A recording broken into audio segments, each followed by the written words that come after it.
The night I lost everything, the city felt colder than I had ever known. The streetlights flickered weakly, casting long shadows on the pavement. My bag, which carried my only clothes, was stolen at a crowded bus stop. My phone had been snatched earlier. With no family in the city, no money, and nowhere to go, I wandered until my legs shook beneath me. I finally collapsed onto a wooden bench outside a small flower shop. The windows were fogged from inside, the signs slightly faded. I hugged myself tightly, trying to keep the cold from biting deeper into my bones. That night, I wondered how life could crumble in a single day. Then I heard the soft creak of a door. A woman stepped out, short, graceful, with silver-grey hair wrapped in a scarf. Her face looked tired, but her eyes were gentle. "Are you all right?" she asked. Her voice was soft yet steady, like someone who had weathered many storms. I didn't answer at first. I didn't trust strangers anymore, but she didn't move away. "You look tired," she said again, more slowly. "Come inside. It's warmer." Something in her tone, maybe motherly, maybe familiar, made me stand up. Inside her flower shop, the air smelled of roses and jasmine. She handed me hot tea, placed bread before me, and led me to a small room behind the shop. A narrow bed, clean sheets, a small heater. "You can sleep here tonight," she whispered.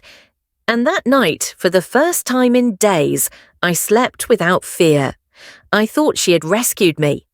But as time unfolded, I realized I had walked into a home filled with silent pain. The next morning, she introduced herself as Madame Caro. She had a quiet grace, the kind that comes from a heart that has suffered but still chooses love. She barely spoke about herself, but I sensed a heaviness in her movements. In the following days, I helped her sweep the shop, cut stems, water the plants, and arrange flowers. She tried to pay me, but I refused. I only wanted to repay her kindness. Weeks turned into a month. The flower shop began to change. Customers returned, drawn by the lively arrangements and warm atmosphere. Laughter crept back into the walls, the dusty shelves filled with fresh petals and vibrant colours. And slowly, Madame Caro came back to life too. Her cheeks looked fuller. Her smile lasted longer. Her steps became lighter. One afternoon, during a delivery, I noticed an old photo hidden behind the counter of a young girl in graduation gown, smiling brightly. When she saw me looking at it, something in her face broke. "That was my daughter," she whispered. She didn't sound sad. She sounded emptied. Her daughter had died in a car accident 5 years earlier. Her husband, unable to live with the grief, died a year after from heart failure. She had lived alone ever since, selling flowers not because she loved them, but because they were the only thing that distracted her from the silence of her own home. She had no one left, no family, no friend close enough, no one to call her in the evening, no one to share a meal with, no one to remind her she mattered. She wore loneliness like a second skin.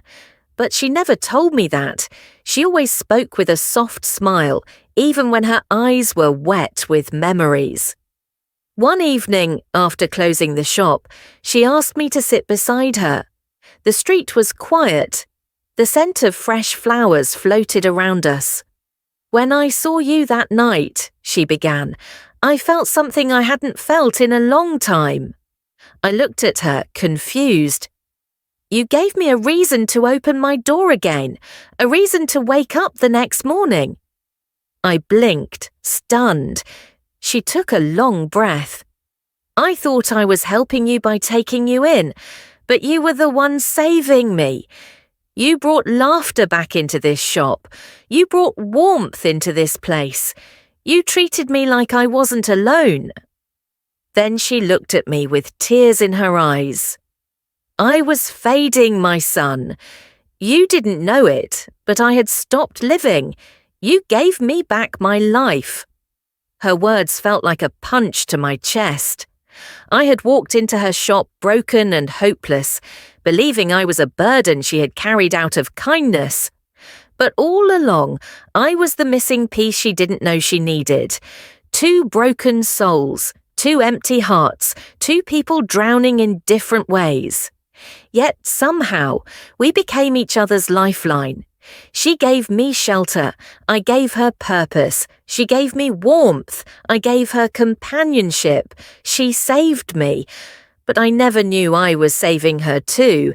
And sometimes that is how destiny works. Help doesn't always come from those with plenty. Sometimes it comes from someone who only has a little love left to give, but gives it anyway. Kindness is a circle.